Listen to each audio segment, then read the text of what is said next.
Tuesday night podcast, the Beat Radio Bali, and we'd like to welcome you to the show. Welcome to the show. Welcome. DJ ST. It's Tuesday night podcast. Yo. Podcast. Yo, yo, yo. Alright, indeed, you're listening to the Beat Radio Bali. We're going all across the planet, live on the internet. One of the wonders of internet that we can actually be heard all over the world right now, not just around the corner.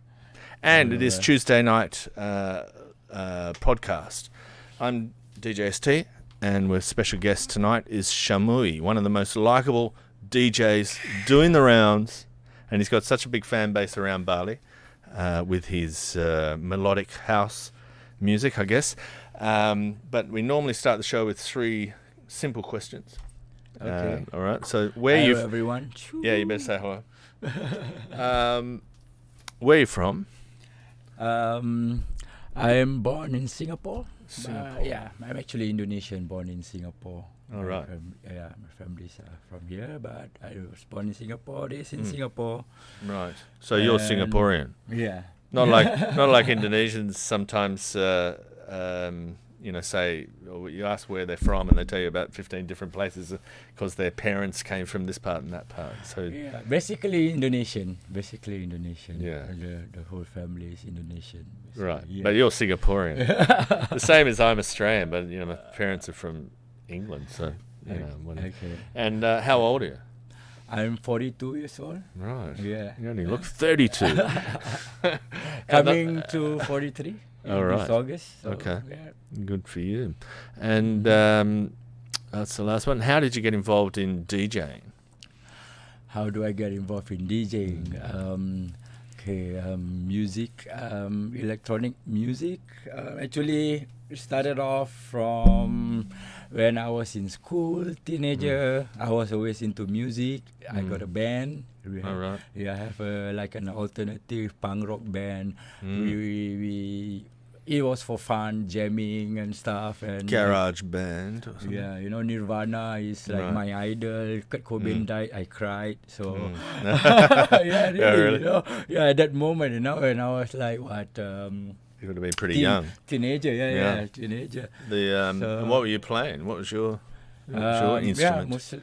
I was doing the rhythm guitar. Yeah, I was more on the rhythm guitar.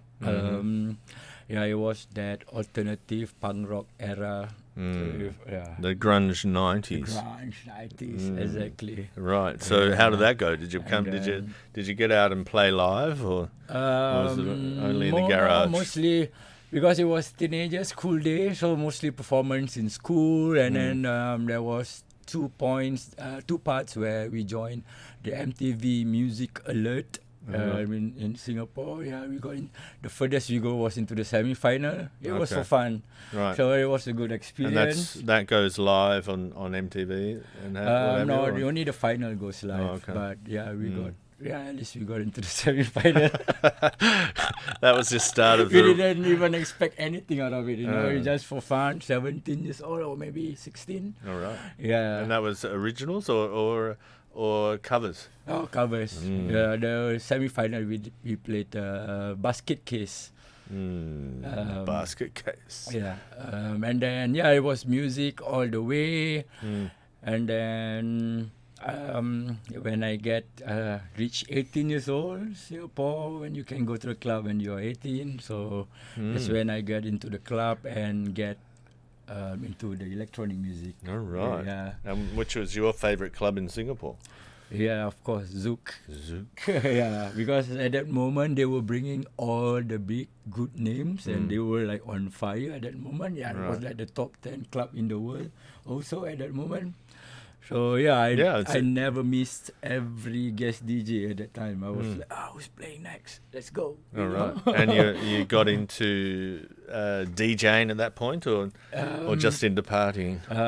First was into the partying, raving, and then there was this moment where you just in the crowd looking at the DJ, and then you were telling yourself like, wow, the what he's doing, the art that he's doing, that we are feeling what he's doing that makes us feel, that makes the crowd jump and shout, and like I want to do that. That's exactly something that is in my passion, for DJing. So that's where I start to look into DJing and find out more about it. That time it was still vinyl. School days, you still can't afford. My parents are not supportive, to be honest with you. So, friends at home who have the equipment, we just start to jam and I start to learn a bit here and there. And it's pretty difficult back with the vinyls, right? And there's no... Well, you got a mixing desk, but there's no information. Yeah, exactly. And it's all just by ear. It's all in here. Yeah. Which is actually the best way to learn DJing. After you go through that, then you have no problem at all with anything. Yeah, sure. It's all by ear, right? With the new system, you can just close your eyes and because.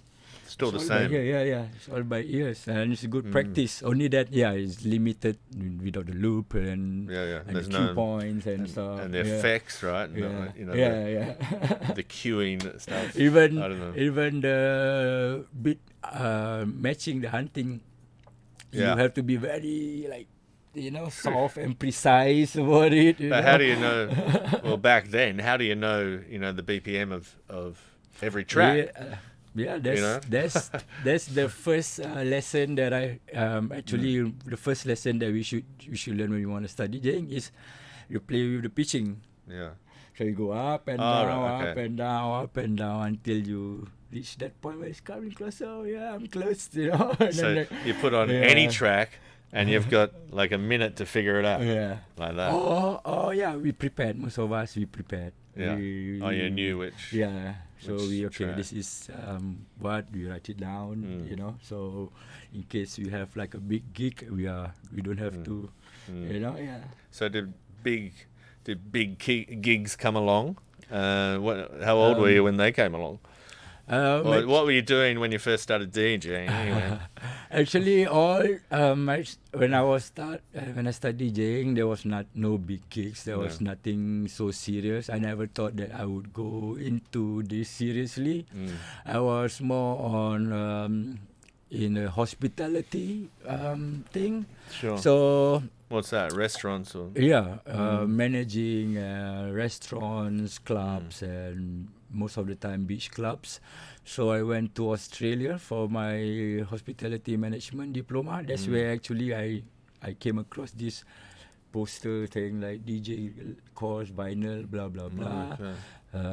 That was when I was 20 years old. Right. Yeah, so I was like, okay, why not get into it? Like someone proper teaching me something, So I get into it and and a friend who owns a studio practicing all that. And actually we have like just small parties. In Australia there's a lot of house parties going on, so that's where I just play for fun. So which part of Australia is it? Sydney. I was in Sydney for 4 years. And that's in 2000s, wasn't it? 2000, coming 2001, 2002, 3, Well, 4. that was a good time to be in Sydney too, right? Was it Olympics? What did they have there? I can't remember. But there was something big in 2000. I can't remember what Actually, it was. at that time, the big scene was drum and bass. Okay. Drum and bass was full on. Oh, it still is in Australia, right? Yeah, I think. but that time, like almost everybody you go, it's like drum and bass. I'm not into it, but I got lucky. They have also psychedelic trance party. Okay. So I was into trance. I was into like the back in that days, John Didwick, Sasha, all this when they were still full on proper trance. The big rave music, right? Yeah. And that was from Singapore. That was from Zouk. They were playing that sort of music in Zouk, right? The big DJs, they're all doing that. Well, progressive trance, whatever it is. Progressive trance, progressive house. Yeah. I actually found things. All those things coming on. But anyway, and how was the nightlife scene in Sydney? Did you go out much? I do go out. I only most of the time go for the big the big scenes, like the party. I can't remember the club names, but there was like a few by Heineken or what. You have like 3 big names: Pete Tong, John Didwick, and Sure. 2 more big names in one night. So yeah, it was pretty big. Whenever they have this, like everybody's there on queue. Sure. It's really fun and goes all the way until sunrise. Yeah. As it should. As it used to. It seems like a long time ago now, unless you're down at Opera or a warehouse. But we're not allowed to talk about that. So you were there in Australia for 4 years and you learned how to DJ and you started being a professional DJ? Or is that where it happened? No, I didn't actually go into professional DJ. When I came back to Singapore, I was managing clubs. I was managing some beach club most of the time. So that's where I DJ. Right. As a resident. Just so when I'm managing off duty, after that I DJ after my shift so I have two job scopes in one place. It was another arrow in your quiver. Yeah, I can DJ too. Okay, get the job. You're in. So that was restaurants and clubs, or just restaurants. Restaurant. Mostly lounge, bar clubs and beach clubs. Oh, right. Yeah. Okay, so that wasn't really trance banging. That was lounge cruising. Yeah, mostly house. Yeah, mostly house, lounge music. And that was before. You've now been in Bali for many years. How long is that?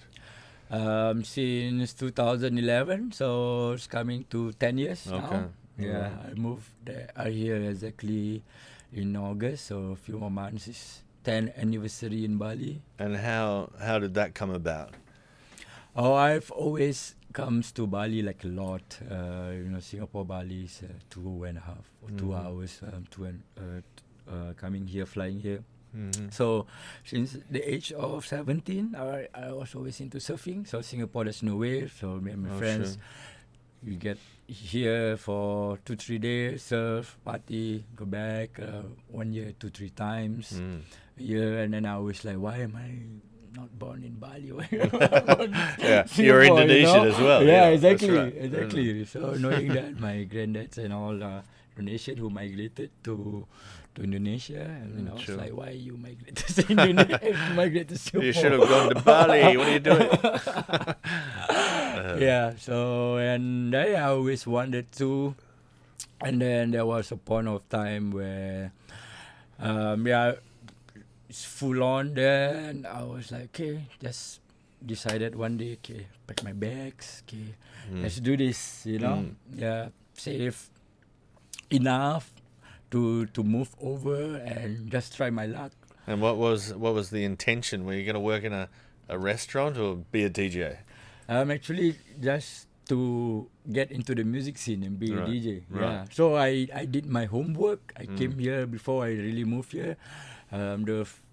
Like 2-3 times before I moved here, when I came here, I look at the scene, like Minyak, that time was mean, so what I want to do, Sky Garden, and then like, what else was Minyak. going out? That time was Double Six still going? Maybe no, not, Double Six. When I moved, Double Six already already closed. Yeah.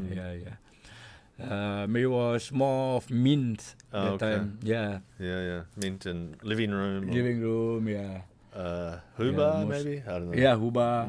It was that time. And Ligian was full on. So I took my take my decision, and then like, okay, let's just move in here and see what happened. I know. So I prepared my music, like if I'm gonna. So I'm open at that moment because it's gonna be my first time trying to rebuild myself, starting from zero, and I only know like a few people here. So did you know people in the music scene? Yeah, I only know 2 people at that moment, and I'm still grateful with them. It was Wisdi and Iman. Iman Fak. Oh yeah, legend. Yeah. Iman FX. Yeah, FUX. Yeah. FUX. He was pretty radical back in the day, wasn't he? Yeah. With these rock and roll kind of DJing. Is he still Yeah. DJing? I'm not even sure.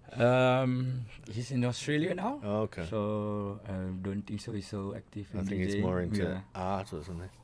But yeah, Wisdy's still around. So so what did they help out? Did they get you gigs or introduce you to people or something like this? Yeah, they bring me around, introduce me in my first few days here, especially Wisdy. Right.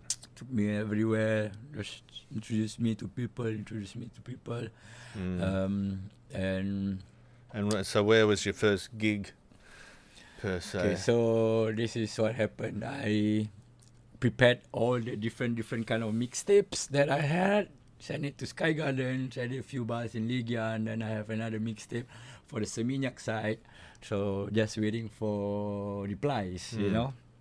So apparently a friend got me, I forgot. I met Paul from the Vault.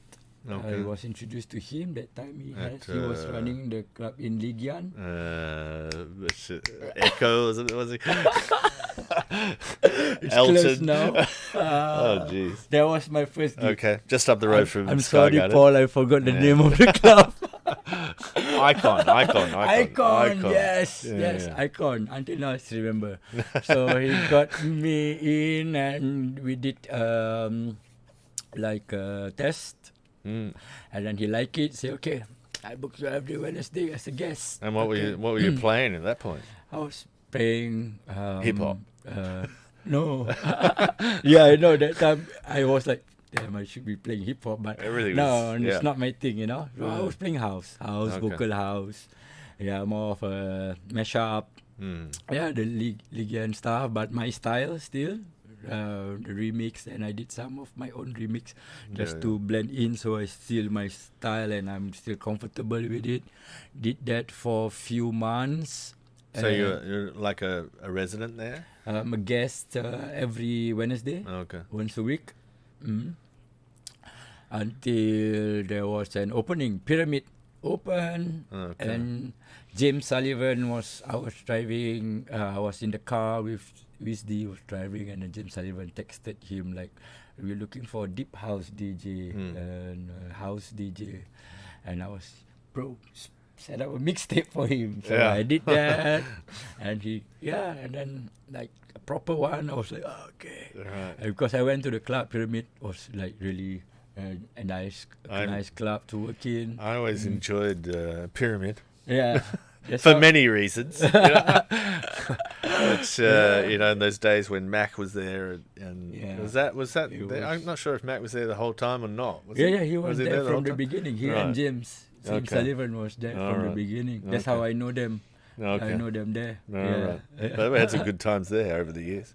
It was a good 2.5 run, like a really solid run.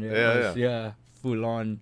Yeah, and it was the best time of the that time whole in period. Bali, when everything was kind of firing, wasn't it? But then, for a good, I don't know how long, maybe next 8 years. How long was it around? I think about 6 years. It was I was there 2.5 years, and then they went on for like a few more years, 3-4 years. I did. Yeah, right. Because then Ginger came along, and that was 2014. Yeah. And the scene at that point was pretty good, as I recall it. Yeah. It was on fire. Bali was rocking big time. Yeah, it was totally. Yeah. And we're all rocking like never before. Because I used to see you around quite a lot. That's how I met you also. Pyramid is Probably where in Pyramid. everybody meet everyone, isn't it? Yeah, At sure. 3 o'clock, 4 o'clock, when all the club shut down and like... everybody just packed. get there. Every night it was packed. 6 o'clock, you look up, still there. Everybody still there. 7 o'clock, everybody still there. It was really good. That's right. It was a bit of a competition between Pyramid and DJ Cafe, wasn't it? It was. But so we it was a bit more hardcore going to DJ Cafe. Yeah. You know. So they went on until 11. We play like a friendly thing. So let's shut down maximum 6 or 7 o'clock, and let people Give them go on there. a chance to do so something everybody can go for the after and the after. And at least you get a chance to sleep. So yeah, that kind of changed. Everything sort of changed a few years ago. That the whole underground scene kind of disappeared. Mm-hmm. You know. Yeah, there's so much changes. It was, every year. I guess the source of the entertainment, the multiple sources of the entertainment disappeared, and then suddenly the carpet was swept from under the feet of the nightlife. Yeah, exactly. thanks to people, up in Denbasar. But anyway, it's probably good timing too, because as I said before, it's a good time to get some sleep, to take a rest, because it was pretty wild. It was pretty wild back in those days. Yeah. I don't know. I suppose you had to had to be there to understand what I'm saying. I don't remember when I sleep. So, what sort of music was happening at that point? Was it still the same stuff? That point, you mean the pyramid time? Yeah, Pyramid and Pyramid time. 2014 to 16. Pyramid time, because it was a big room and it's the after party. Right. So when the time, the peak hour is when everybody is already drinking a Ready lot, to go. ready to go. There's no like warming up. It's everybody's warmed up. You're on. Yeah, so we just go for it. It was mostly progressive house, techno, Yeah, techno started to big make room a big stuff. make a big appearance around those years, right? Yeah, that's And when, that really into heavy it. sort of stuff. Mm-hmm. Yeah. Where I've always enjoyed the sort of more melodic, harmony type, progressive house. Yeah, But, that's my thing. Yeah. So you started the famous sunsets at 707. And when was that? How long have they been going for? I think now it's coming to the 8th year. Wow. Coming to the 8th year, yeah. With you on the Sunday. With me on the Sunday, Wow. yeah. We started off, I think, the first year they opened. Bo was the guy that started off, and then he had to leave. So a few months later, I came in. Right. So it was a small, as you know it was a small bar, just one table, and we bring in our own equipment, 2 speakers, Sure. one small sub. It was chill. It was so simple. Yeah, straightforward. No fencing, no yeah. bin bags. That's it. It was no big intention at all. It just happened to be there. Yeah, so we had DJs Thursday, Friday, Saturday, Sunday. So I told them, like, hey, give me the Sunday. Let's build up something. So yeah, it was 5 to 8 sunset, playing melodic house, melodic deep house, a bit of melodic progressive. And then first month, second month, third month, place got packed. And after 4 months, 5 months, people start dancing. So like, okay, I cannot play something which is more chill now. I have to lift up. And so there was a dance floor, or they just dance on the sand or something? There was concrete in front. It's perfect for a dance floor. It was concrete. The rest was like grass patch. Yeah. So people start dancing, and after the 6 months, he went full on. I was like, wow.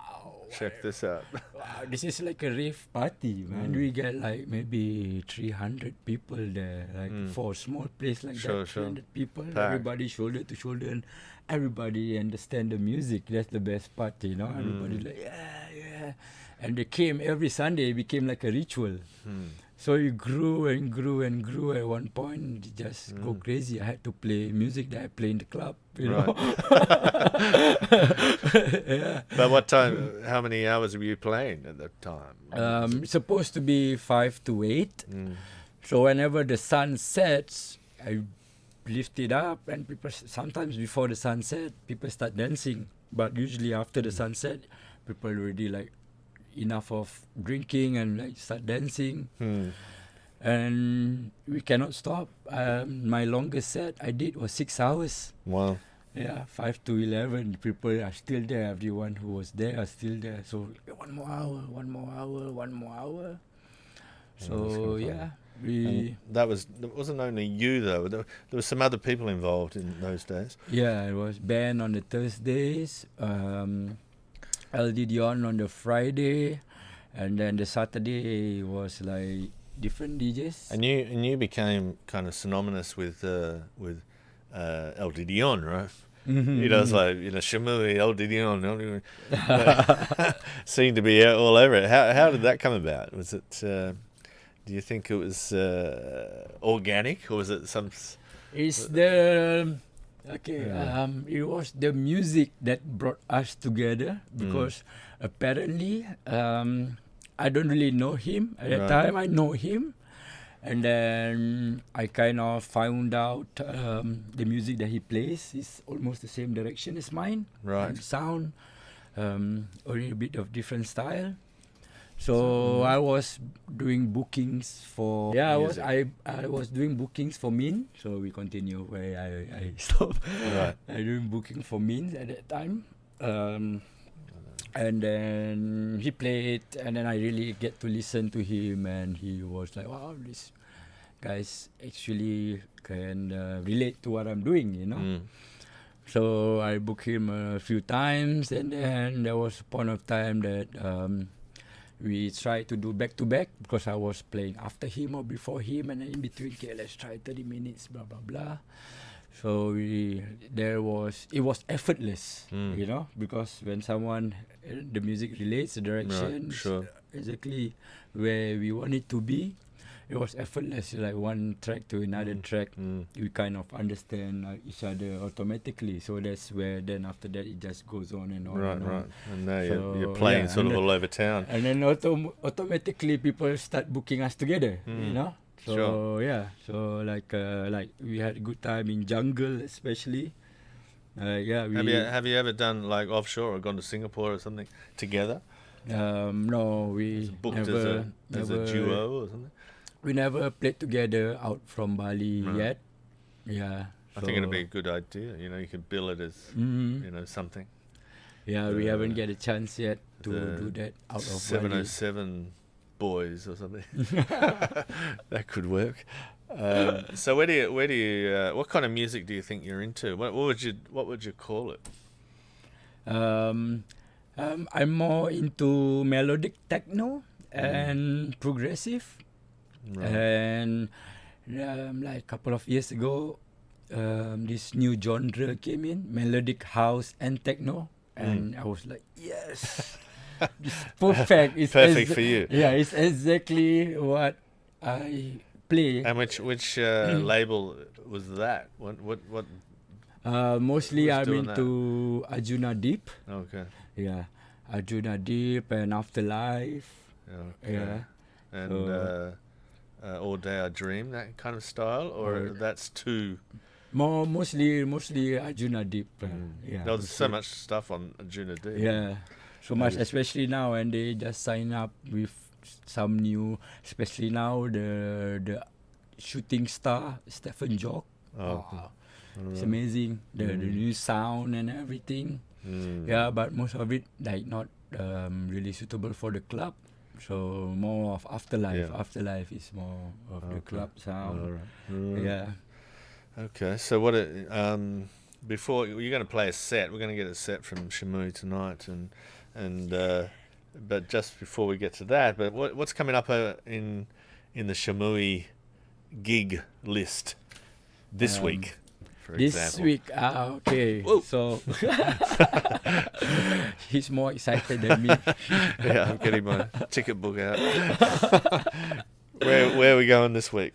Okay, this week is a very exciting week. I'm nervous and like really putting a lot of effort, and we've been working a lot on this one, which is this Thursday, 27th of May, at Cafe Delma. Right. We are having our second edition of Full Moon Party, and this time we have a theme on it. It's Full Moon in Wonderland. So. Guys, What does that mean? You have to get dressed up? Yeah, It's a theme party. It's best that everyone It's dress like up. Alice in Wonderland. Yeah, is that it? something like Alice in Wonderland, Okay. but without the Alice, just the Wonderland. Well, I guess some girls could come as Alice in Wonderland. Yeah. Whatever Wonderland might be to you, you get down there and do it. Yeah. So that's on Thursday night. Thursday Well, night. it's actually a full moon tonight, isn't it? But whatever. Yeah, it's tonight. I think it's a full moon. Usually we take the same week of the full moon. It's a but full we moon. still do it Yeah. on a Thursday. It's a full moon week. Yeah, full moon week. Yeah. And how was the last time for you? I went down there a bit later, but how did it go last? The last time The was last full moon really, party. The last full moon party was really good. We didn't expect. We were expecting half of it to turn up because we didn't really. It was spontaneous. We didn't really expect so much, so we were playing it safe. Put in a lot of effort as well, and we actually got double than what we expected. All right. So we Great. were expecting the same or more for this one, and we put in more props, more excitement, more surprises. One of it is the confetti. So and Watch out for the Wonderland confetti. so there's more of it. So And who are the DJs on the bill? okay, we have very very talented DJs. We have Fadi, first of all, Ben Burgess. We got Will Bean, and we got Moon, LD Dion, and myself. Yeah. So the style of music's going to be sort of melodic house. Yeah, mostly melodic house and techno. All right. So anything else coming up over the weekend? We should think about, or over the next month, because it's going to start getting busier now. I think. Well, it seems to be getting busier now already. Yeah, it's So- kind of. But this week I'm more focused on this full moon. So Okay. Friday, just a sunset session at OO Beach Club. Okay. That's the And- old cocoon. Yeah, the old Yeah. cocoon. And then Okay. Saturday at Opera, as usual, Right. for the after. And Sunday, 707. Boom. Perfect week. You know where to find Shammui, but he's going to be playing right now, live on the video here. That's on Twitch. If you might be listening over there on the Instagram, I'm not sure if that's running or not, but it's going to be definitely live on Twitch, and we're also live on the radio as well. But what we're going to do is we're going to put some music on while we sort it out. So let's check that out first. Where are we? That'll do, whatever that is. Okay. That looks good.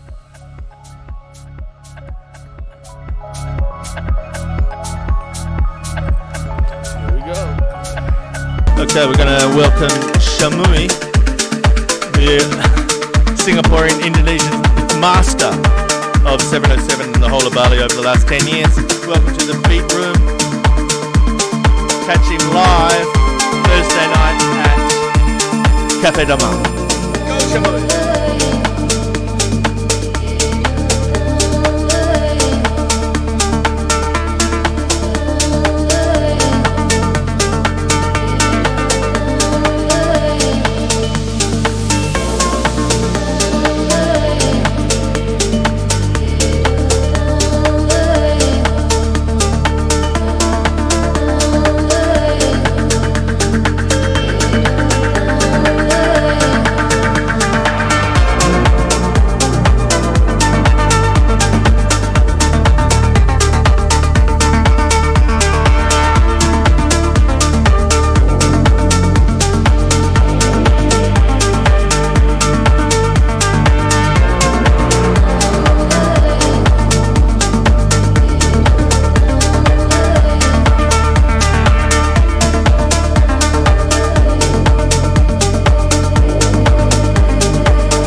says you should cry.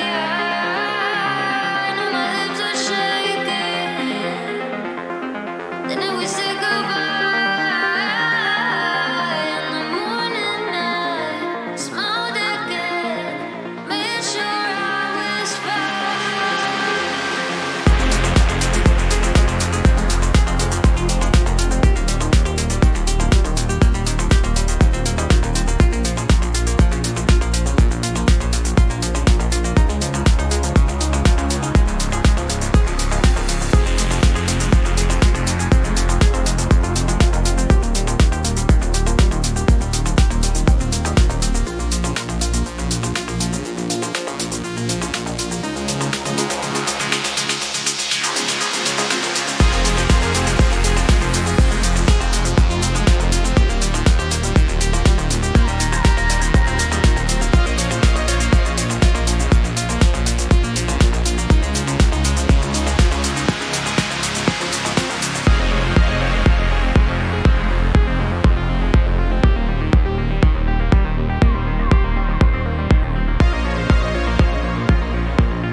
past.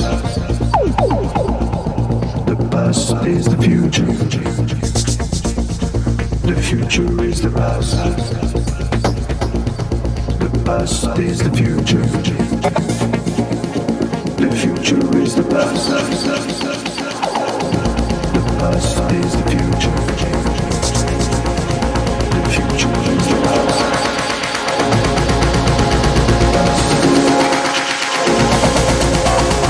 The future is the past. The past is the future.